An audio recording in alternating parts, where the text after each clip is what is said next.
আমাকে ভালোবেসে। আজ সে কত দুঃখ কষ্টের মধ্যে আছে।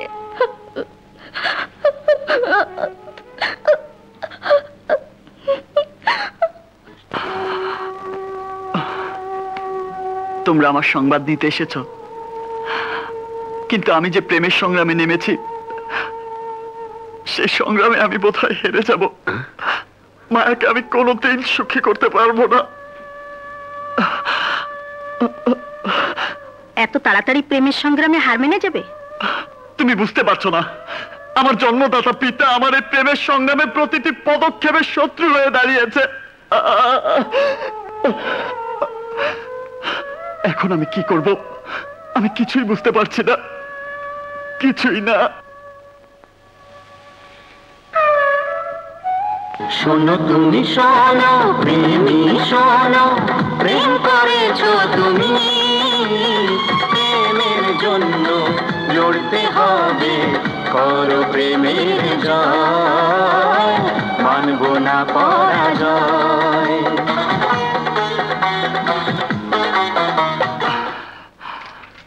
বর্ষা, শ্রাবণ, বলো। তোমাদের দুজনের অনুপ্রেরণা আমার বুকে আবার সাহস জুগিয়েছে। মায়াকে গিয়ে বলবে সে যেন আমার জন্য ভেঙে না পড়ে, আর বলবে আমার জীবনের প্রথম উপার্জনের টাকা নিয়ে ওর সাথে আমি দেখা করব। কি বললে? আমার রাজ ভালো আছে? হ্যাঁ, সে খুব ভালো আছে। সত্যি মায়া, ধন্য তোমাদের ভালোবাসা, ধন্য তুমি। তোমার জন্য রাজ এখন একজন সত্যিকারের খেটে খাওয়া মানুষ হয়েছে। দেখলে মনে হয় সে একজন দিনমজুর। আমার জন্য রাজ এত এত কষ্ট করছে।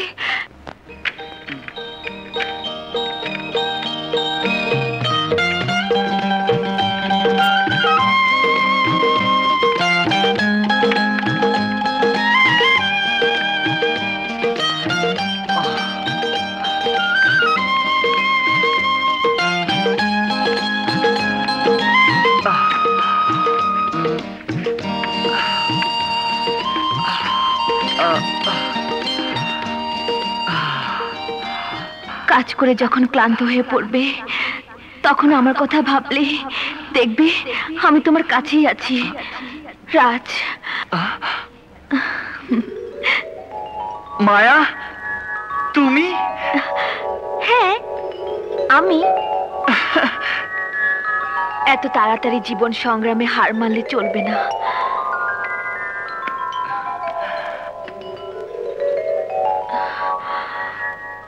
রাজ,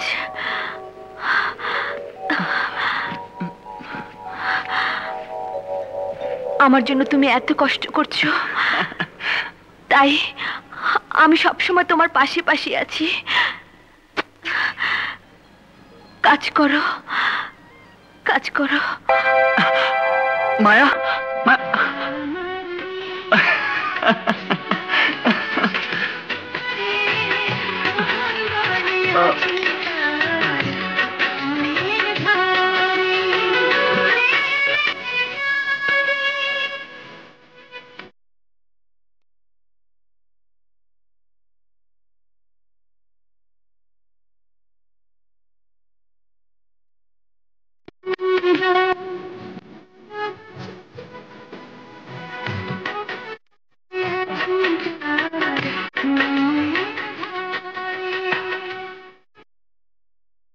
আমার জীবনের প্রথম উপার্জন, এই টাকাগুলো আমি মায়ার হাতে তুলে দেব।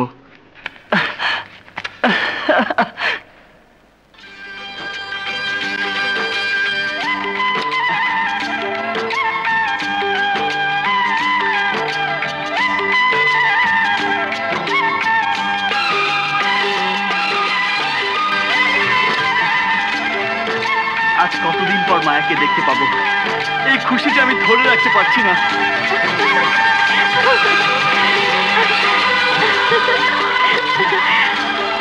আজ আমার মনটা ভীষণ খুশি খুশি লাগছে, খুশি খুশি লাগছে।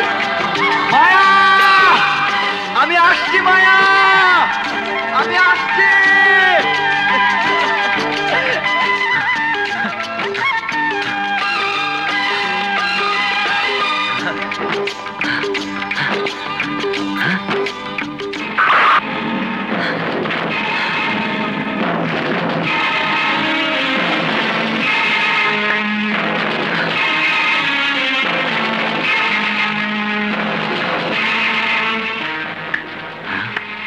আমি জানি তুই মায়ের কাছে যাচ্ছিস, কিন্তু আমি বেঁচে থাকতে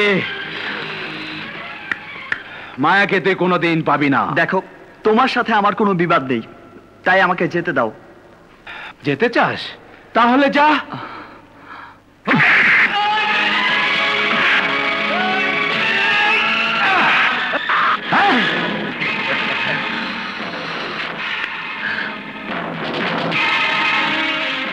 ব্যথা পেয়েছিস? দেখো ভাই, আমাকে যেতে দাও। আমি মায়াকে কথা দিয়েছিলাম, যতদিন আমি নিজের পায়ে দাঁড়াতে না পারবো ততদিন আমি ওর কাছে যাব না। আজ আমি টাকা উপার্জন করে ওর কাছে যাচ্ছি, তোমার প্রতিশোধ দিতে হয় অন্যদিন নিও। মায়ের কাছে যেতে চাস, অন্যদিন যাবি? আজ প্রতিশোধ নেই?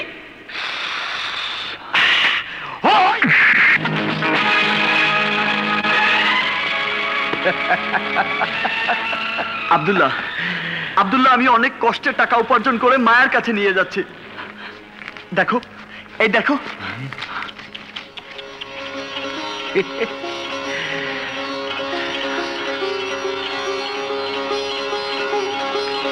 এই দেখো, অনেক কষ্টে উপার্জনের টাকা।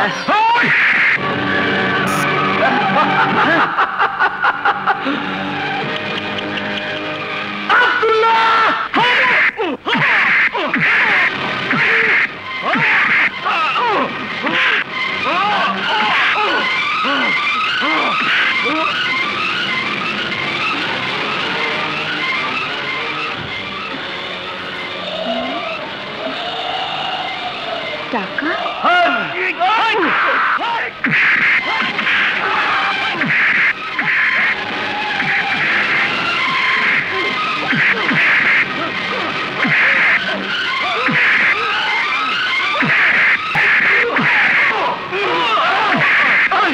আমি তোকে অনেক অনুরোধ করেছিলাম, কিন্তু তুই আমার একটি কথাও শুনিসনি, বরং আমার টাকাগুলো লাথি মেরে বাতাসে উড়িয়ে দিয়েছিস। আজ আমি তোকে কেটে টুকরো টুকরো করে আমার টাকাগুলোর মতো বাতাসে উড়িয়ে দেব।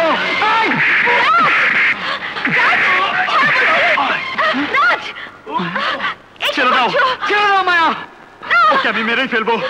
ও ও আমার জীবনের প্রথম উপার্জনের টাকা লাথি মেরে বাতাসে উড়িয়ে দিয়েছে, ওকে আমি মেরেই ফেলবো।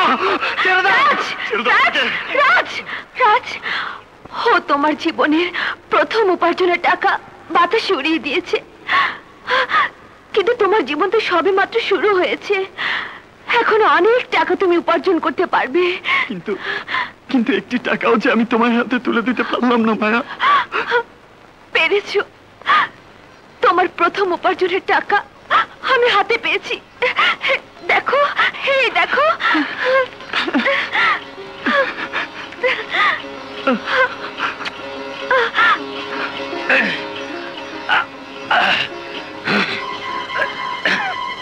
আব্দুল্লাহ, আজ আমাদের ভালোবাসা তোকে নতুন জীবন দিয়েছে, কথাটা মনে রাখিস। এসো। যা শুনলাম তাতে আমার মনে হচ্ছে বাঘা প্রতাপ শাহ তোমাদের পবিত্র ভালোবাসা কিছুতেই মেনে নেবে না। সে যখন তোমার কর্মজীবনে এত বড় ক্ষতি করতে পারে, তাহলে সে তার মান মর্যাদা বজায় রাখার জন্য মায়াকে মেরেও ফেলতে পারে।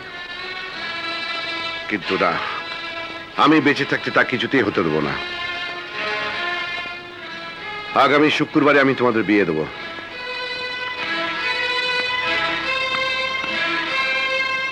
এবার আমার খেলাটা বাঘা প্রতাপ শাহ পর্যন্ত নিয়ে যেতে হবে।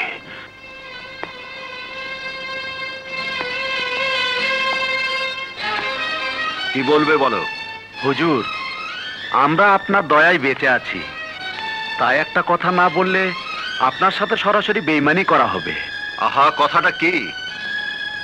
আগামী চাঁদের প্রথম তারিখে কচুয়ান জমিরের মেয়ে মায়াকে আমাদের ছোট হুজুর বিয়ে করছেন। না না